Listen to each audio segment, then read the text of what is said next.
Coming up next on Rugby Wrap-Up, the founder of the Battle for the Mitten, Josh Ressio. Rugby Wrap-Up brought to you in part by the Balanced Palate, nutrition for peak performance, and the Pig and Whistle on West 36th Street, the world's best rugby pub.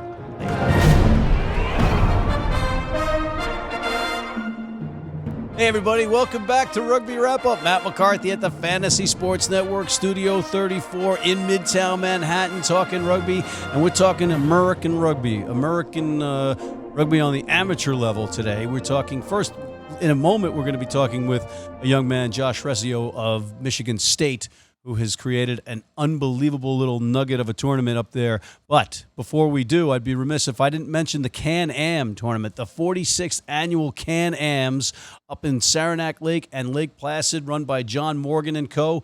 We're going to be there again. We might have the likes of George Hook joining us on the live free stream on Sunday, so make sure you tune in. The Can-Ams, the 46th annual. If you're not going there, don't be a loser completely. At least tune in. As it was easy for me to say. Let's bring in Mr. Josh Ressio. Josh, can you hear us? I can hear you. All right, Josh. So, the Battle of the Mitten? Nope. You're close. Battle for the Mitten. Battle for the Mitten. Yeah. Right. So for the folks at home that don't know this, you and your buddies got off the ground at an amazing event. I was up there courtesy of Ryan Ginty and Next Level Rugby helping out. But you guys, you took an idea and you brought it to fruition. You know, and folks, he's a college guy that got this off the ground. When I was in college, I was more interested in sitting home and watching the one version of Sports Center over and over and over again and the Aussie rules football that they were playing in a loop. This guy's out there getting a major rugby college rivalry or a major college rivalry online for us to watch at a great little facility. So, again, Josh, good stuff. Thank you. All right. You guys took this thing, the Battle for the Mitten, and the Mitten is like what it looks like geographically on the map up there in Michigan, and a storied rivalry. And why don't you take us through the rest of it? Yeah. I mean, realistically, talk about it from the beginning. We were just a bunch of college kids that really had a great idea. We saw the college rugby landscape as it was currently, and we knew that we could do better. We were lucky that we had the resources of Michigan State and Michigan, at our disposal. We had people that were really motivated to help us out. We talked to the right people, we made the right pitch, and honestly, it came down to the fact that, all the rugby alumni that were a part of Michigan State and Michigan really wanted to see it happen. So, they put us in contact with the right people, and, we turned it into what I can only say last year was just outright amazing. It blew my mind and how great it actually turned out. Yeah, again, I can't come up with enough in terms of in way of accolades, because you had the synergy of the two teams and that history, but there was a football game going on the same weekend, which actually worked in your behalf.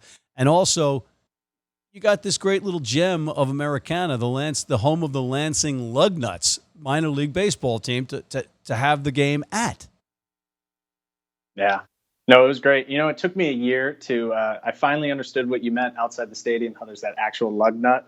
It took me a long time, but really what we did after that, when we left that year, we really learned that, wow, not only were we able to pull this off, but we could really turn this into something special. So, it really got our mind rolling and got us right back to the drawing board right after the event. So it was awesome. All right, so at that event last year, it was a Friday Night Lights, Michigan State, Michigan, Wolverines versus the Spartans. It was great. You had probably, upwards of 2,500 folks there. Is that about right? It's about right. Yep. All right, so you're adding to this tournament. You're expanding. Is this something that goes along the adage of don't fix something that ain't broke? Look, we were really interested in bringing in Indiana and Ohio State, from the get-go, right when after we started recapping last year's event. We looked at the event and we said, hey, we've got a market for college rugby, here in Lansing. We can really, put on something special. We got the right crew together. And, really we wanted to put on a rugby event that, really kind of focuses on this idea that, rugby should be free to watch. Rugby should be this exciting thing for new communities to, kind of get behind. And we really wanted it not to just be condensed to just Michigan and Michigan State. We knew that, Big Ten schools in general have a great following.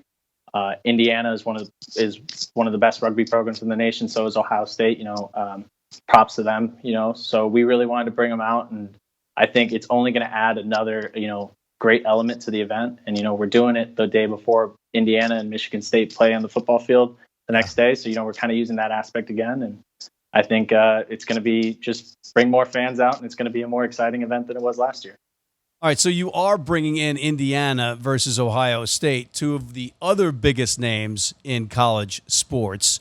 And, it's on a weekend when I believe Indiana's playing there, but you also have the legend that is Nate Ebner, who played for Ohio State in rugby and football and is now at the Patriots, so maybe we can get a little cameo or something from him. But, are you telling me that there are college rugby programs outside of Cal, Lindenwood, and Life? Yeah, most certainly. I think, look at the national championship last year, and I think Life, what they were able to do and come in there, kind of beat Cal. It's being copied around the country. I think people are understanding that, we can really pull some great talent from these high schools. I know at Michigan State, all over the Midwest, we've been getting a lot of great people wanting to come to our school and play. And it's really making a more competitive game. The Big Ten last year, I think, was probably one of the most competitive seasons it's ever had, where Indiana wasn't really just rolling over teams. And it creates for an exciting atmosphere. And, we saw that in our 7 season. And I think this 15 season is probably going to be one of our best again. It's really going to top last year. So we're really excited. Well, I got to tell you something. I'm excited. And seeing stuff like this happen just gives me energy, extra energy. And I'll cover you guys till the cows come home. So, is this going to be behind a paywall, or will it be free, or how can people watch it, or do you know this yet?